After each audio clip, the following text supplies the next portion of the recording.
கணக்குங்க. நம்ம பொதுவாகவே கோயிலுக்கு போவோம். கோயிலுக்கு போனோடனையும் நேராக என்ன பண்ணுவோம்? நேராக பிரகாரத்துக்கு போயிட மாட்டோம். ஃபஸ்ட்டு என்ன செய்வோம்? சிவன் கோயிலாக இருந்தால் ஃபஸ்ட்டு நந்தி இருக்கும், சுற்றி இருக்கிற எல்லா சாமியும் இருக்கும். அந்த சாமியெல்லாம் நம்ம தாண்டி தான் நம்ம கருவறையில் இருக்கிற சிவனை மீட் பண்ண போவோம். இதுவே விஷ்ணு கோயிலாக இருந்தால் அங்கேயும் அதே மாதிரி சுற்றி எல்லா ஒரு சாமிகள் இருக்கும். நம்ம அந்த கொடிமரத்துக்கு தாண்டி போகும்போது கருடார் இருப்பார், முதல்ல இருப்பார். அதுக்கடுத்து நம்ம அவரை வணங்கிட்டு தான் நம்ம விஷ்ணு பகவானை பார்க்க போவோம். சரி, இது போக கருவறைக்குள்ளே போகும்போது கருவறை வாசலில் துவார பாலகர்னு 2 பேர் இருப்பாங்க இல்லையா? பார்த்துருக்கீங்களா? அவங்க யார், அவங்க பேர் என்னன்னு உங்களுக்கு தெரியும். அவங்க பேர் ஜெயன், விஜயன். இது விஷ்ணு பகவானோட இடத்துல. விஷ்ணு பகவான் எங்கே இருப்பார்னா வைகுண்டத்தில் இருப்பார். வைகுண்ட வாசலில் காவலர்களாக இருக்கிறவங்க தான் வாயிற்காவலர்கள், அதாவது துவார பாலகர்கள். அவங்க தான் இந்த ஜெயன், விஜயன். இந்த ஜெயனும் விஜயனும் என்ன பண்ணாங்க? எப்பவுமே விஷ்ணு பகவான் உள்ளே தூங்கிட்டு இருப்பார். அவரை பாதுகாக்கிறதுக்காக இவங்க 2 பேர் நின்றுட்டுருப்பாங்க. யார் வந்தாலும் அவங்க யார் எவருன்னு கேட்டு தான் அவங்கள உள்ளே அனுப்புவாங்க. அதே மாதிரி ஒரு நாள் யார் வராங்கன்னா சனகாதி முனிவர்கள். நீங்கள் கேள்விப்பட்டிருக்கீங்களா? சனகாதி முனிவர்கள்னால் யாருன்னா பிரம்மாவோட முதல்ல பிரம்மா அவங்கள தான் படைக்கிறாரு. இந்த உலகத்தை விருத்தி பண்ணணும் அப்படின்னு அவங்கள படைக்கிறார்.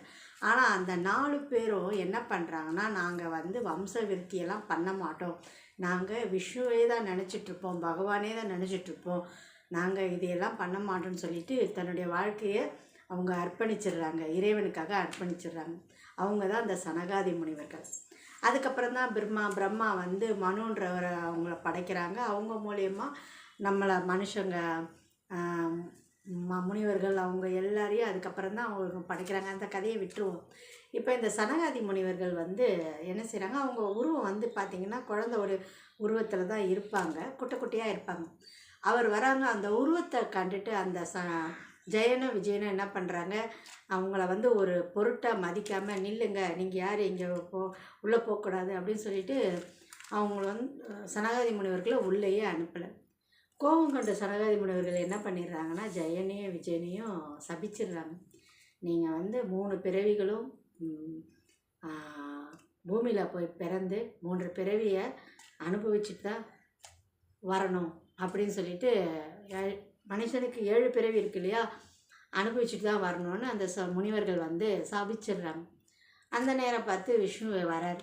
என்னாச்சு, என்ன பிரச்சனைன்னு கேட்கும்போது, அப்போ இந்த மாதிரி நடந்தது, எங்களை உள்ளே அலோவ் பண்ணலை அப்படின்னு சொல்லிட்டு கோபமாக சொல்கிறாங்க. அப்போ விஷ்ணு பகவான் சொல்கிறாரு, ஜெயா விஜயனா, நீங்கள் பூமியில் போய் மனிதராக பிறந்து 7 பிறவி இருந்து, அதாவது நல்லவர்களாக பிறந்தால் 7 பிறவி பிறந்து வர்றீங்களா, இல்லைனா அசுரர்களாக பிறந்தால் 3 பிறவி தான் பிறந்து வாழ்ந்து வரணும். நீங்கள் அசுரராக பிறக்க போகிறீங்களா, இல்லை மனிதர்களாக பிறக்க போகிறீங்களா, அதாவது நல்லவங்களாக பிறக்க போகிறீங்களா அப்படின்னு கேட்குறாரு. அப்போ அந்த ஜெயனும் விஜயனும் என்ன சொல்கிறாங்க? நாங்கள் உங்களை பிரிஞ்சு ரொம்ப வருஷம்லாம் எங்களால் இருக்க முடியாது, அதனால் நாங்கள் அசுரர்களாக பிறந்து நாங்கள் சீக்கிரமாகவே உங்ககிட்ட வந்துடுறோன்னு சொல்லிட்டு அந்த சாபத்தை வாங்கிட்டு கிளம்பி வந்துடுறாங்க. அப்படி அவங்க முதல் பிறவியில் வந்தது தான் இரண்யாக்ஷன், இரண்யகசிபு அப்படின்னு முதல் பிறவி எடுக்கிறாங்க. அந்த இரண்யாக்ஷன்னா யார் உங்களுக்கு தொடர்ந்து நான் சொல்கிறேன். 2வது பிறவி என்ன எடுக்கிறாங்கன்னா ராவணன், அவன் தம்பி கும்பகர்ணன், அதாவது அண்ணன் தம்பி 2 பேரும், ஜெயனும் விஜயனும். 3வது பிறவி என்ன எடுக்கிறாங்கன்னா சிசுபாலன், தந்தவக்கிரன் அப்படின்னு ஒரு 3வது பிறவி எடுக்கிறாங்க. இப்படி முதல் பிறவிலேருந்து நம்ம வரணும். இந்த இரண்யாக்ஷன் ஃபஸ்ட்டு பிறவி எடுக்கிறான்னா அசுர குலத்தில் பிறக்கிறான். யாருக்கு பிறகுறான்னா காசிபர்ன்ற முனிவருக்கோ திதின்ற அவங்க மனைவி, திதி அவங்க பேர் மனைவி, திதின்றது அவங்களுக்கு பிறக்கிறாங்க. அசுர குலத்தை அவங்க 2 பேரும் கூடக்கூடாத நேரத்தில் கூடுனதுனால இந்த மாதிரி ஒரு அசுரனை பெற்று எடுக்கிறாங்க. அப்போது அந்த இரண்யாக்ஷன் என்ன பண்ணுறான், அசுரனாக பிறந்ததால் அவனோட மைண்டு ஃபுல்லாக இந்த பூமியை அழிக்கணும், இந்த பூமியில் உள்ள மனிதர்களை கொடுமைப்படுத்தணும் அப்படின்னு என்ன பண்ணுறான், பூமியை பாய் போல் சுருட்டி எடுத்துகிட்டு போய் ஒளிச்சு வச்சிடலாம். யாருக்கு? நம்ம பகவானுக்கு திருமாலுக்கு தெரியாமல் ஒளிச்சு வச்சிடலாம். ஆனால் நம்ம திருமால் என்ன பண்ணுறாரு, பன்றி அவதாரம் எடுத்து, அதாவது வராக அவதாரம் சொல்லுவாங்க. ஏன்னா அவன் வரம் வாங்கியிருப்பான், நான் எந்த ஒரு விலங்காலையும் அழியப்படக்கூடாது, ஆனால் இந்த பன்றி வராகத்தை விட்டுருவோம். அப்போ வராக அவதாரம் எடுத்து என்ன பண்ணுறாரு, பூமியை பூமிக்குள்ளே புதஞ்சி போய் பூமியை கண்டுபிடிச்சி எல்லா மக்களையும் காப்பாற்றுறாரு. இந்த இரண்யாக்ஷனை அழிச்சிடுறாரு. இரண்யகசிபு அவரும் என்ன பண்ணுறாரு, இதை பார்த்த உடனே பிரம்மா கிட்ட பயங்கரமாக தவம் இருந்து, நான் இரவானாலும் பகல்லையும் இறக்கக்கூடாது, இரவுலையும் இறக்கக்கூடாது, மனுஷனாலையும் இறக்கக்கூடாது, மிருகத்தாலேயும் இறக்கக்கூடாது, காலையிலையும் இறக்கக்கூடாது, அப்படின்னு எல்லா கட்டளையும் அனிமல்ஸாலையும் இறக்கக்கூடாது, இப்படி யாராலையும் இறக்கக்கூடாதுன்னு சொல்லிட்டு பிரம்மா கிட்ட வரத்தை வாங்கிக்கிறார். அதை வாங்கிட்டு வந்த உடனே இறைவன் பார்க்குறாரு. அவருக்கு பிரகலாதன் அவங்க வம்சத்தில் ஒரு இறைவனோட அருள் பெற்ற ஒரு குழந்தை பிறகு. உங்களுக்கு தெரியும் இந்த பக்த பிரகலாதன் கதெல்லாம் நீங்கள் பார்த்துட்டு. அப்போது நாராயணா அவரே உலகம் எல்லாமே அவர் தான் சொல்லிட்டு அந்த பக்த பிரகலாதனே இறைவனை பற்றி நாமத்தை சொல்லி துதிச்சுட்டு வருவான். அப்போ இதை பார்த்த உடனே இரண்யகசிபுவுக்கு கோவம் வரும். நீ எப்படி இப்படி பண்ணலாம், நீ அந்த நாமத்தை சொல்லக்கூடாது, உன்னை கொல்ல போகிற, உன்னை கடலில் கொண்டு போய் போட போகிறேன்னு சொல்லி அந்த பிள்ளையை பல துன்பப்படுத்துவார். நான் இறந்தாலும் பரவாயில்ல, நான் இறைவனோட நாமத்தை தான் சொல்வேன்னு சொல்லுவேன். அப்போ இவங்களுக்குள்ள ஒரு வாக்குவாதம் வருது, உன் இறைவன் எங்கே இருக்கிறான் காட்டு அப்படிங்கும்போது, அவர் தூணிலையும் இருப்பார் திருமலையும் இருப்பார் அப்படின்னு சொல்லும்போது அந்த தூணை அவர் உடைப்பார். அந்த இரண்யகசிபு உடைக்கும்போது அதிலிருந்து இறைவன் நரசிம்ம அவதாரம் எடுத்து வெளியே இவரை அவர் சொன்ன நாட்கள் இல்லாமல், பூமியிலும் இல்லாமல், வானத்திலும் இல்லாமல், அவர் மடியில் வச்சுக்கிட்டு, இரவும் இல்லாமல் பகலும் இல்லாமல், அந்தி பொழுதில் மனிதனும் இல்லாமல் மிருகம் இல்லாமல் நரசிம்ம அவதாரத்தில் அவரோட குடலை அவரோட ரத்தத்தை பூமியில் படியாமல் அப்படியே உறிஞ்சி குடித்து அந்த அந்த அசுரனை அழிச்சிருவார், மக்களை காப்பாற்றுவார். அந்த அவதாரம் முதல் அவதாரம் இதுதான். இவங்களோட முதல் அவதாரம் அவங்க ஜேர்னி சீக்கிரமாக முடியுது. ரெண்டாவது அவதாரம் உங்களுக்கே தெரியும், யார்? ராம அவதாரத்தில் அவங்க என்னவா பிறக்கிறாங்கன்னா, ராவணனாக பிறக்கிறான். அவன் தம்பி கும்பகர்ணனாக பிறக்கிறான். ராவணனாக பிறந்து அவன் என்னென்ன அட்டுழியம் செஞ்சான்னு நான் உங்களுக்கு சொல்லவே வேண்டாம், பல கதைகள் பார்த்துருப்பீங்க. அவன் தம்பி கும்பகர்ணனை பற்றி உங்களுக்கு தெரியும். ஒரு சின்ன விஷயம் மட்டும் சொல்கிறேன். கும்பகர்ணனுக்கு ஏன் அந்த மாதிரி ஒரு தூங்கிட்டே இருக்கிற ஒரு செயல்பாடு அவனுக்கு ஏன் வந்தது அப்படின்னா, இந்த ராவணன், கும்பகர்ணன், விபீஷணன் இவங்க 3 பேர் அண்ணன் தம்பி. இவங்க என்ன பண்ணுறாங்க, பிரம்மாவை நோக்கி தவம் இருக்கிறாங்க. அப்போ தவம் இருக்கும்போது அவங்க பிரம்மா கிட்ட கேட்க வேண்டியதெல்லாம் என்னென்ன அப்படின்னு அவங்க நினச்சி வச்சுட்ருக்கும்போது, ராவணன் என்ன நினைக்கிறான்றதும் தெரியும், கும்பகர்ணன் என்ன நினைக்கின்றான் தெரியும். இப்போ கும்பகர்ணன் நினைக்கிறது எல்லாத்தையும் கொடுத்துட்டான். ஏன்னா அவன் ரொம்ப பலமானவன். அவன் கொடுத்துட்டோம்னா இந்த உலகமே அழிஞ்சு போயிடும்னு சரஸ்வதி கிட்ட போய் என்ன சொல்கிறாங்க, அவனோட நாவில் போய் உட்காந்து நித்யா தவம் அப்படின்றதுக்கு பதில் நித்ராசனா அப்படின்னு மட்டும் சொல்ல வைன்னு சொல்லிடுறாங்க. அதே மாதிரி சரஸ்வதி நாவில் போய் உட்காந்து வாய் பிழையை ஏற்படுத்தி அதை செஞ்சிடறாங்க. அப்போது அவனுக்கு பிரம்மா என்ன செஞ்சிடறாரு, நீ என்ன கேட்டியோ அதே நடக்கட்டும்னு சொல்லிடுறாரு. உடனே அந்த தவத்துக்கு அந்த பேர் என்னென்னா நித்யா தவம்னா எல்லா பெருவாழ்வு, இறப்பில்லா வாழ்வுன்றது தான் அவன் கேட்க வந்தது. ஆனால் வாய் பிழையானதால் எப்பவுமே நித்தியமான தூக்கத்தை கொடுன்ற அர்த்தமாயிருது. உடனே கும்பகர்ணன் நான் தவறாக பிழை பண்ணிட்டேன், எனக்கு மன்னிப்பு கொடு, அந்த இதை மாற்று அப்படின்னு கேட்கும்போது, இல்லை கொடுத்தது தான், வேணும்னா ஒரு சிறு இதை மாற்றம் செய்கிறேன்னு என்ன பண்ணுறாருன்னா, 6 மாதம் தூங்கு, ஒரு நாள் விழிச்சுக்கோ, அன்னைக்கு சாப்பிட்டுக்கோ அப்படின்னு சொல்லி அந்த வரத்தை கொடுத்துட்டு போயிடுறார். இதனால தான் கும்பகர்ணன் தூங்கிட்டே இருக்கிறாரு அப்படின்னு நாமெல்லாம் சொல்கிறோம். அவர் தூக்கத்துலேருந்து நம்ம வந்து எல்லாரையும் கூட கும்பகர்ணன் மாதிரி தூங்கிட்டு இருக்கேடா அப்படின்னு தான் நம்ம சொல்லுவோம் இல்லையா. விபீஷணனும் தவம் இருந்தார். ஆனால் அவர் நேர்மையாக நான் வந்து உண்மைக்கு புறம்பாக நடக்கக்கூடாது, நேர்மையான வழியில் தர்மத்தின் வழியில் நடக்கணும் அப்படின்னு சொல்லி தவம் இருக்கிறார். வரத்தை வாங்குறார் பிரம்மா கிட்ட. இப்போது இந்த ராவணன், விபீஷணன், கும்பகர்ணன் இவங்க வந்து பூமியை வந்து எப்படி அசுரர்களாக இருந்து நாசம் பண்ணாங்க. ராமர் வந்து சீதையை காப்பாற்றி இவங்கள வந்து அழிக்கிறார். அது வந்து அதில் கும்பகர்ணனையும் அழிப்பார். விபீஷணன் வந்து ராவணன் கிட்ட போய் தஞ்சமாயிடுவார்.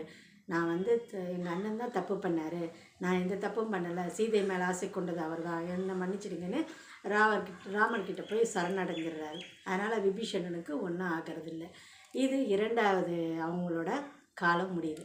3வது காலம் நமக்கு அவ்வளோவா தெரியாது. 3வது காலத்து என்னென்னா சிசுபாலனாகவும் தந்தவக்கிரனாகவும் 3வது அவங்க பிறவி பிறக்கிறாங்க. சிசுபாலன் அப்படின்ற கிருஷ்ண யுகத்தில் இவங்க வந்து பிறக்கிறாங்க. இவங்க வந்து என்ன ஆகுறாங்கன்னா, சிசுபாலன் வந்து சூய யாகம் பண்ணும்போது அவர் வந்து அந்த யாகத்தின்பால் அவர் எப்படி இறக்குறார் அப்படின்னா, சிசுபாலன் மேக்சிமம் யாருன்னா குந்தி தேவியோட தங்கை. அந்த தங்கையோட மகனாக வந்து இந்த சிசுபாலன் இருக்கிறார். இவரும் அசுரகுலம் தானே. இவர் அளவில்லாமல் துன்பங்கள் செய்யும்போது கிருஷ்ணர் வந்து அவரை அழிக்க வரார். அப்போ வந்து அந்த அம்மா என்ன பண்ணுறாங்க, நீங்கள் பிழையை பொறுத்தருளுங்க அப்படின்னு கேட்குறாங்க. அப்போ கிருஷ்ணர் சொல்கிறாரு, 100 முறை நான் அவர் பிழையை பொறுப்பேன், சிசுபாலனோட பிறப்பேன், பிழையை 101வது தடவை அவரை நான் வதம் செய்வேன் அப்படின்னு சொல்கிறார். அதே மாதிரி 100 தடவை அவர் வந்து தப்பு செய்கிறார். என்ன தப்பு செய்கிறாங்கன்னா, இந்த ராஜசூய யாகம் நடக்கும்போது அவர் வந்து கங்காதேவியை, பீஷ்மரோட அம்மாவை கங்காதேவியை ரொம்ப மட்டமாக பேசுகிறது. அவங்கள எந்த மாதிரி மட்டமாக பேசுவார்னா, அவங்க ஒரு நல்ல மனைவி இல்லை, ஒரு தர்மத்தாய் கிடையாது, வேசின்ற ஒரு இடத்துக்கு கொண்டு வந்து அவர் பேசுகிறது. அப்புறம் அந்த மண்டபத்தில் இருக்கிறவங்கள தவறாக பேசுகிறது, கிருஷ்ணரை தவறாக பேசுகிறது, எல்லாரையும் தவறாக பேசி ஒரு 100 தடவை 101வது தடவை அவரால் தாங்க முடியாது. அவர் வந்து தன் கையில் இருக்க அந்த இதை வச்சு வதம் பண்ணிடுவார். சக்கராயுதத்தை வச்சு அவரை வதம் பண்ணிவிடுவார். இதே மாதிரி அவர் தம்பி வக்கீரனையும் துவாரகை போர் நடக்கும்போது அந்த துவாரகை போரில் அவரை வந்து கொல்ற மாதிரி சொல்கிறாங்க. இந்த 3 அவதாரத்தில் அவங்க தன்னுடைய காலக்களை முடித்து பிறவியை முடித்து வைகுண்டத்தில் போய் நம்ம விஷ்ணு பகவான்கிட்ட சரணடைஞ்சிடுறாங்க. இதுக்கு முன்னாடி இந்த கதையை நீங்கள் வந்து கேள்விப்பட்டிருக்கலாம், இல்லை நீங்கள் எங்கேயாவது படிச்சிருக்கலாம். உங்களுக்கு கண்டிப்பாக இந்த கதை தெரியாமல் இருந்திருக்காது, இத்தனை நாள் தெரிஞ்சிருக்கோம். பட் இருந்தாலும் எனக்கு இந்த கதையை உங்ககிட்ட சொல்லணும்னு தோணுச்சு. நீங்கள் கோயில்களுக்கு போகும்போது, விஷ்ணு கோயில்களுக்கு போகும்போது அந்த ஜெயனும் விஜயன் பாலகனாக நிற்பாங்க.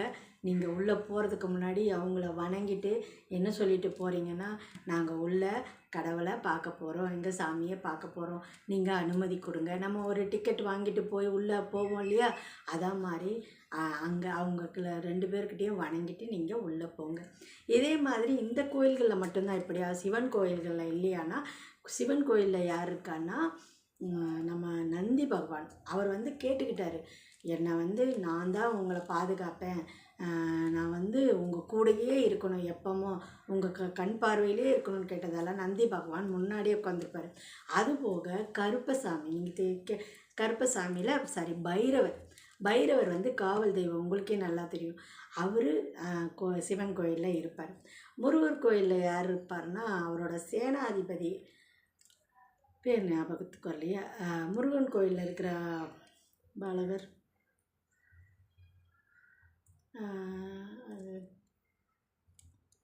சேனாதிபதி அவங்க இருப்பாங்க. சரி, சாரி, எனக்கு ஞாபகத்துக்கு வரல. முருகன் கோயிலில் இருக்கிறவங்க யார், வீரபாகு, சாரி வீரபாகு வந்து அவருக்கு பெரிய காவல் படையே இருக்குது. அந்த படைக்கு சேனாதிபதியாக இருந்தவர் வீரபாகு. சில நேரம் ஞாபக சக்தி இருக்கிறதில்ல, சாரி மன்னிச்சிடுங்க. ஃப்ளோவாக பேச எனக்கு தெரியாது. அதனால தான் அப்பப்போ எனக்கு எழுதி வச்சு கூட எனக்கு ஞாபகத்துக்கு வரமாட்டேங்குது.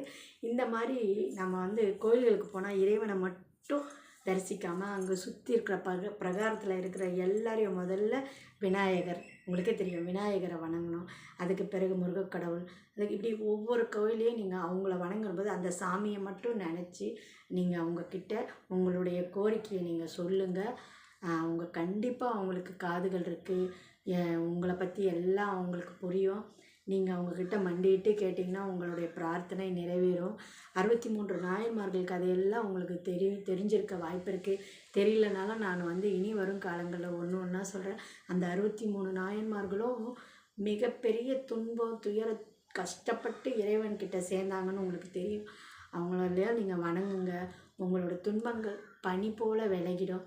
சரிங்களா? இவ்வளோ நேரம் இந்த பதிவை நீங்கள் எனக்காக நேரத்தை ஒதுக்கி கேட்டதுக்கு ரொம்ப ரொம்ப நன்றி. இதை வந்து உங்களுக்கு முடிஞ்ச நண்பர்களுக்கு ஷேர் பண்ணுங்கள். பிடிச்சிருந்தால் லைக் பண்ணுங்கள், ஒரு கமெண்ட் கொடுங்க. நான் வந்து தவறுகள் செஞ்சுருந்தா, பிழைகள் செஞ்சுருந்தா மன்னிச்சிடுங்க. நன்றி.